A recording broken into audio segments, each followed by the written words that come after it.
qu'on pensait que les gens ne croiraient pas. Moi, quand j'en ai parlé à mes petites camarades, à l'école, elles faisaient comme ça. Je passais pour une toquée. Et puis, les gens n'étaient pas du tout prêts à nous entendre. C'est surtout ça aussi. Au fond, si on s'est mis à parler, c'est pour une seule chose. Les négationnistes. Je ne pouvais absolument rien leur dire.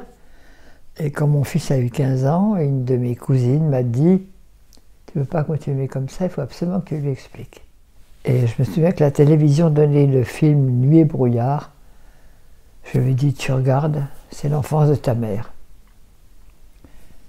Ça a été dramatique, il n'a pas supporté. Quant à ma fille, 2 ans plus tard, à ce moment-là, j'avais écrit mon premier livre.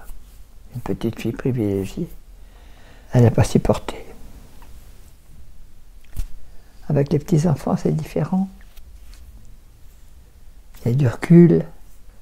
Et puis, c'est enseigné à l'école, en cours d'histoire.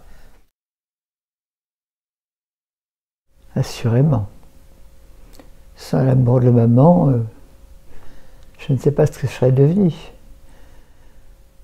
L'amour à l'époque, ça se manifestait par un petit bout de pain, un petit bout de tabac. C'était toujours ça. La relation de mes parents, elle était magnifique. J'en garde personnellement des très beaux souvenirs.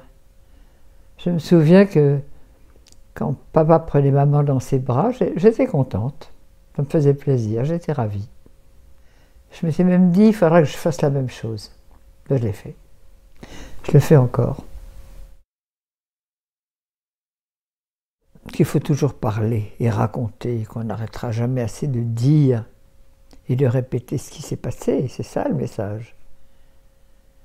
Et le message, c'est aussi de dire que des hommes sont capables de faire ça à d'autres hommes. Et le message, c'est aussi de dire que il y a des gens qui sont sacrément forts puisqu'ils s'en sont sortis, j'en fais partie.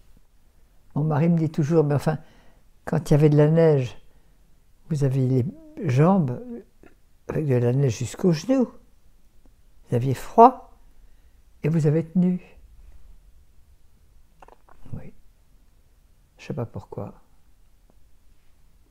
Tenir, c'est peut-être ça le message aussi, tenir. Et puis il y a autre chose, ça je ne l'ai encore jamais dit, quand j'avais pas envie de me lever le matin ou que je me sentais un peu patraque, ma mère me disait toujours, quand t'es pas bien, tu te secoues. Alors maintenant, quand le matin j'ai pas très envie de me lever, je me répète, allez, secoue-toi, secoue-toi, et je me lève. Ça a l'air bébête comme ça. Mais c'est quand même important de se secouer.